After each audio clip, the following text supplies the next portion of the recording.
Into how you doing? Very well, thank you. Good. Well, are you going to ask me the same question? No. Okay. There you go. Imagine after preparing all that. No, wait, nah. Let me ask the question properly. Right, okay. How are things in your neck of the woods? Oh, my thing. You see? His thing in the neck of the woods. Carry on, Mike. No, let's just leave that line. But let's just say the neck of the woods is very woody, and everything seems all right so far. Mm-hmm. And just like CT says, at least what I know seems okay. But what we don't know, we'll just leave it as it is. Well, that is good. Of course, this is the Situation Room this morning. In collaboration, of course, with KTN News, Morning Express. Mike Kitonga is here with us. So we're going to take a look at what happened between 10 a.m. and 6 a.m. this morning. So let's kick it off. What do you have, Mike? Well, let's start off with the Standard, and the headline is Scapegoats. And, it's interesting because I was actually looking at this particular phrase, scapegoats, and wondering where that came from. And apparently it's biblical.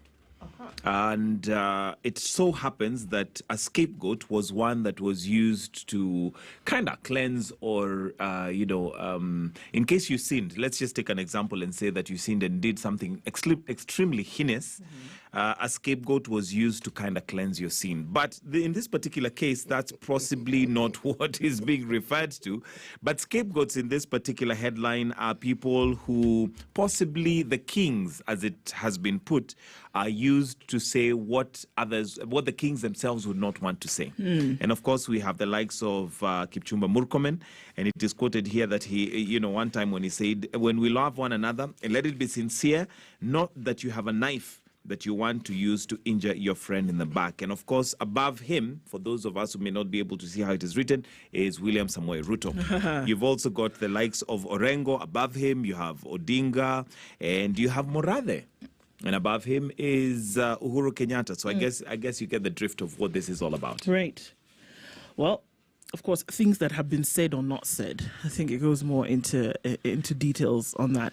On the same headlines that we see now, front page of the Daily Nation, best weapon to fight dreaded China virus. It's now been called the China virus by the Nation.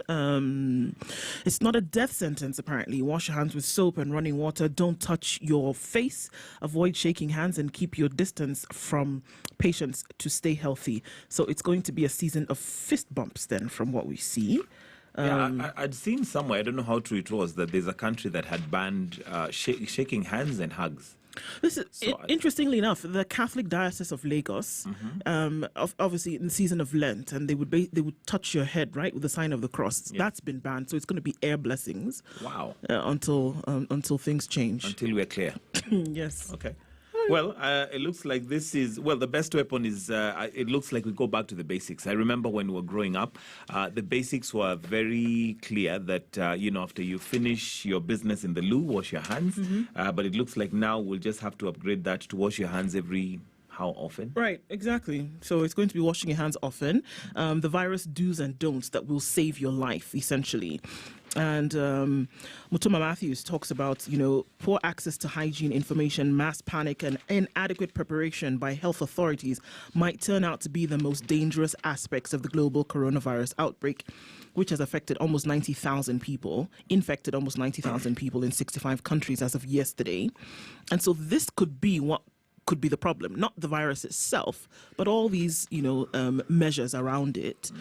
China, of course, the epicenter, has the bulk of the cases, but it's now spreading fast in the rest of the world. I mean, I think as of yesterday now, we saw a confirmed case in Senegal. Right. And another one in Tunisia. So the US, of course, we saw more deaths yesterday. There was an audio in Kenya that was doing rounds, which was eventually, said to be fake. Interesting how quickly fake news spreads. Yeah. Because apparently, I think there's some small little things that we can do ourselves a favor just to double check before we post or repost something. Because I remember when I got that audio, the first question I asked myself, why is it audio, not video? Right, and who is this? Yeah, who is this? Having not given themselves any kind of credentials. Those should be the first questions we should ask. Who is this? Where were they speaking? Whom were they addressing? Right. But remember, if you do not have a culture of actually pausing to think, question and say, okay, fine. How true is this? Not social media, just any news you receive, our culture seems to be the more bizarre it sounds, the more likely you have to lap it up and consider it to be true. You see, right now, for instance, what isn't being spoken of with regards to the virus is this. Not very long ago, the U.S., the pronouncements coming from the U.S., from the Secretary of State and people in charge of health was that they were prepared, things were okay, things were under control. The U.S. is odd in this sense. We now have confirmed cases of 6 people who have died, okay? But whereas in other parts of the country, business has actually gone to the dogs. In the U.S., it hasn't. It's actually rallied. Right. And things are actually, on the business front, things are actually looking good. Now, President Trump called the captains of industry, the pharmaceutical world, to the White House to have a discussion with them. And one of the things that they said was that it is likely that the earliest they can actually have a vaccine is in 18 months. And of course, they were asking if the government is willing to sort of like assist with funds. And he said, look, some of these pharmaceutical companies have enough money to even lend the state. So we don't really see why we should. But this is a different approach to this. Now, the other thing that is not spoken of is if you look at other such conditions that have been introduced into our universe, whether it's the MERS or the SARS, one of the reasons why they focus on containment is for a very simple reason. It doesn't spread, okay? And the other reason is this: you contain it long enough, they have a shelf life. And a lot of this, their life is also dependent on the weather. If you look at something that is considered common in the Western world, influenza, it's during winter. Now, when winter comes to an end, so does influenza. Right. Yes.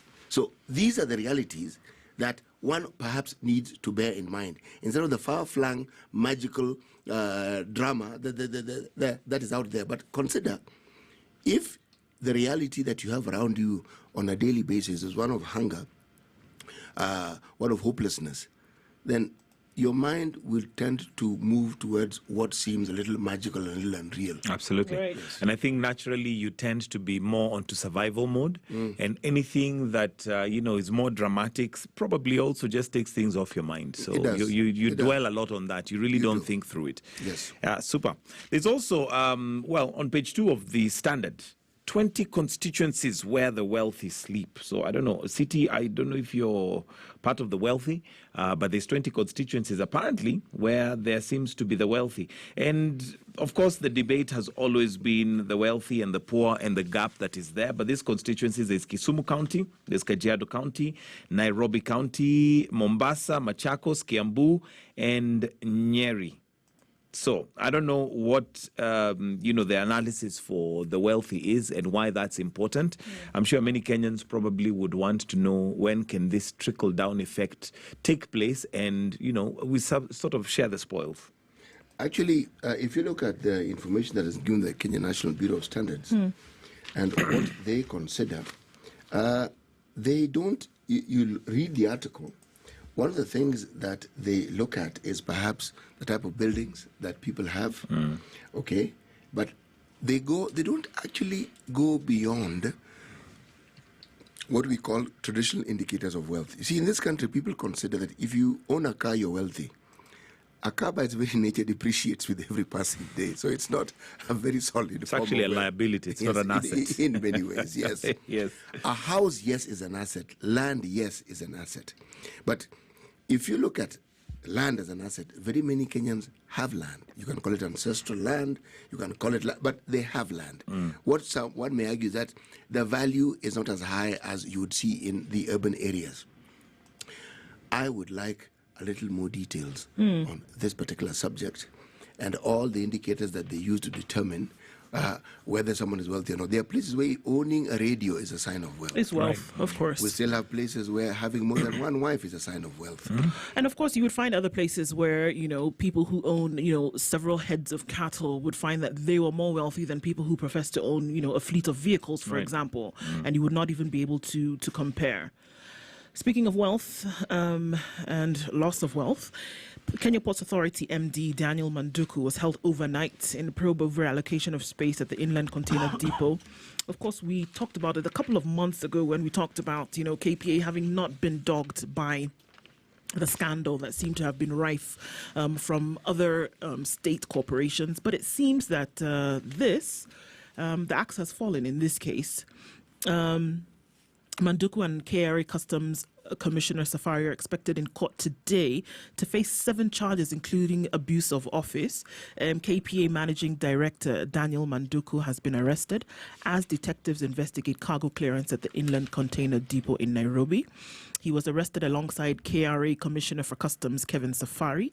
They were taken into the Directorate of Criminal Investigations for processing ahead of their appearance in court today. They're picked in Nairobi and they're expected to face at least 7 charges in relation to allocation of space for cargo from Mombasa at the ICD.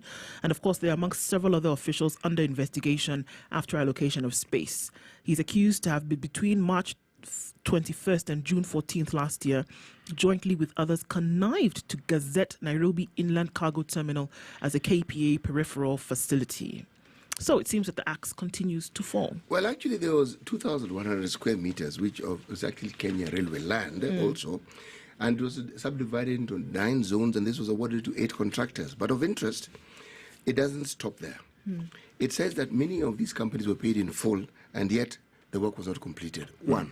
2, the Kisumu rehabilitation project has been thrown into this, and they say 800 million has been spent on it, and yet the work was projected to cost 100 million. There's a small issue of concrete barriers that they're building, and known cost on the market is at 10,000 each, and yet they are bought for 79,000 Kenyan shillings each. Yes. Well, interesting how our QA, our quantity surveys, and the amount that is spent even on things that are genuinely being done is overpriced. Yes, it so is. there you go. So I think corruption. When we talk about corruption, well, let's not even call it corruption. Stealing. The amount of stealing that goes on in this country is completely unexcusable. And of course, like you say, the axe seems to be falling, and Manduku at this point in time is the person of interest. Yes, and the company that received the least amount of money, something called Kites Technical, 33 million, and received the most was Panama Construction, 205 million Kenyan shillings. Of course, the question is that, when these things are being done, previously there was no kind of... Nobody was watching. The watchdog really, kind of either turned a blind eye, or we can say, if we want to live in fantasy land, that they really didn't know what was going on. But in this case, it seems that the eye is probing and going a little bit deeper in terms of this. Those who thought things that they did previously that they would go scot-free on, it seems that the arm of the law now is stretching quite far. But there's a thread and a trend here.